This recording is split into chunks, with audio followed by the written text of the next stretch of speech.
I was watching CNN Live, as well as Fox, ABC, PBS, CBS, all these guys trying to get a little bit of a notice on what's going on. How are they feeling? What's happening, right? And I saw this clip from Sky News Australia. They're a more conservative news channel. And I thought I would show this because it is so hilarious that CNN was so shocked that Kamala didn't outperform in any state, did not outperform Joe Biden in any state. Take a look. But you mentioned CNN, Jake Tapper, who, of course, you'll remember from the first debate with Biden and Trump. Have a listen to him reacting to the news that Kamala Harris outperformed Joe Biden in 0 states. So apparently we don't have that grab for you just yet. But he was asked, well, they bring up the map, right? And they're going through every county in the United States that has where Kamala Harris has outperformed Joe Biden. And literally, I think we've got the grab for you now. Take a look. Are there any places that the vice president is overperforming Joe Biden in 2020? So we could show you that as well. We just bring that out here. Harris overperforming in 2020. Holy smokes. There you go. So let this go away and see if there's anything on the east side there. Literally nothing? Literally nothing. Literally not one county? By 3% or more. Literally nothing? Literally nothing? Oh my goodness gracious, how shocked he is. I love that. I love that he's so shocked that the worst candidate, worse than Hillary Clinton in political history, could not perform a game show host named Donald Trump. Wow, that is awesome. They're so in their own asses and in the pockets of the Democratic Party that they can't notice, oh wait, yeah, no, she was a shitty candidate. She was terrible. Literally nothing? Look how shocked he is. Imagine his shock. Literally nothing. He honestly can't believe it. He can't believe it. Yeah. Maybe Joe Biden could have won this election, for God's sake. CNN so love the Democrats. That surely slipped out of his mouth before he realized what he was saying. That was smokes. a real It was a genuine reaction. exclamation. He couldn't help himself. Exactly. But check out this Democratic strategist. Her name's Aisha Mills, once again on regime media saying, well, of course, Trump's playbook won because this is how evil it is. He's just fooled people.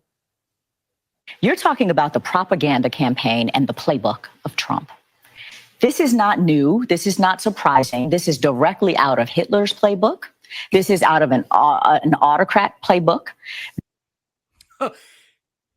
Trump is not Hitler. Again, I don't support Trump. I got to say this because the women in my family, oh my God, you support Trump. Oh my God. Oh. Trump is not Hitler. They try and do this to Trump or any person that doesn't agree with their politics, that now you're a person who killed 6 million Jews and people with disabilities and anyone that Hitler just didn't like and put up concentration camps. They align you with that because you aren't aligning with them. You're not falling in line to what they believe. Isn't that funny? And this is not actually a Trump Hitler playbook. This is called the playbook of exposing the Democratic Party for the crap party that it is and for the shit job it's done all these 4 years. And as a Democratic strategist, how's your strategy going, Aisha? I mean, Yeah. How's it going?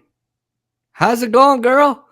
You played this playbook of calling Trump Hitler and then, oh my God, you should all be scared. He's a fascist. Oh, oops, he won the election. Still can't admit maybe this guy gave a voice to the disenfranchised. Maybe this guy kept batting it out of the park where the Democrats simply spoke about abortion endlessly, told a pile of lies about how they're going to clean up immigration, going to build a wall on the border, all these nonsense things that people knew. You haven't done anything in 4 years. You're not going to do anything now.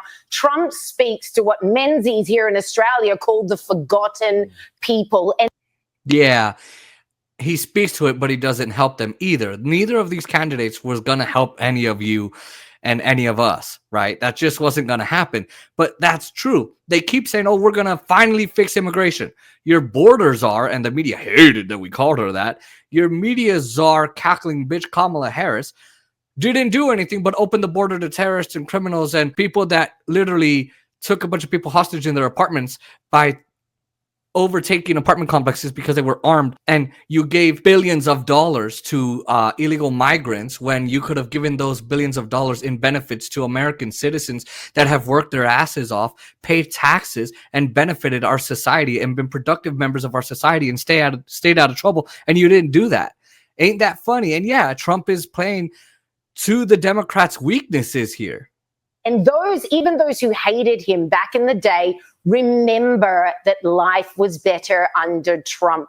What we saw today in this red wave wasn't necessarily an anti-Kamala wave. I've seen so many different testimonials from people saying, I don't like Trump as a person. I actually despise the guy, but I am voting for him because my quality of life has deteriorated so significantly over the last 4 years. This is what I'm doing now. I feel like I have no choice left. Yeah, no, that's actually very true. And there's a lot of people that would not ever think of voting for Trump. And this guy's going to nail it right on the head.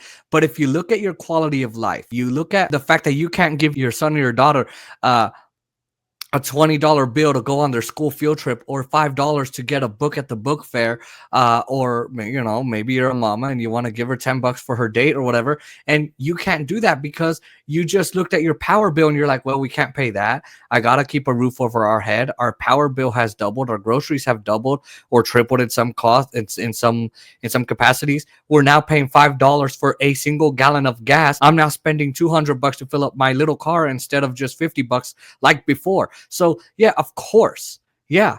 I mean, people noticed that the Democrats didn't do anything and they didn't come to get their vote. Instead, they just said, vote for this person because we effing told you to. And that's it. That's final. And people were tired of the quality of life that Joe Biden and Kamala Harris created for them, which was awful. And that was her problem, I think, ultimately, is that she tried to say that, she was the new face of the Democrats. But being the VP, and I think the Dems will come to rue the day that they ever thought she would be the right person to put up for the job. Obviously, they did it because they thought of all the people they could have put forward. She probably did have the most brand recognition available to them, but she was inextricably linked to Biden. She had the biggest brand. Hello, Bernie Sanders. I mean, I wouldn't want her to run. AOC, Chuck Schumer, I mean, they're terrible, obviously. But you're going to tell me that she's got the best brand?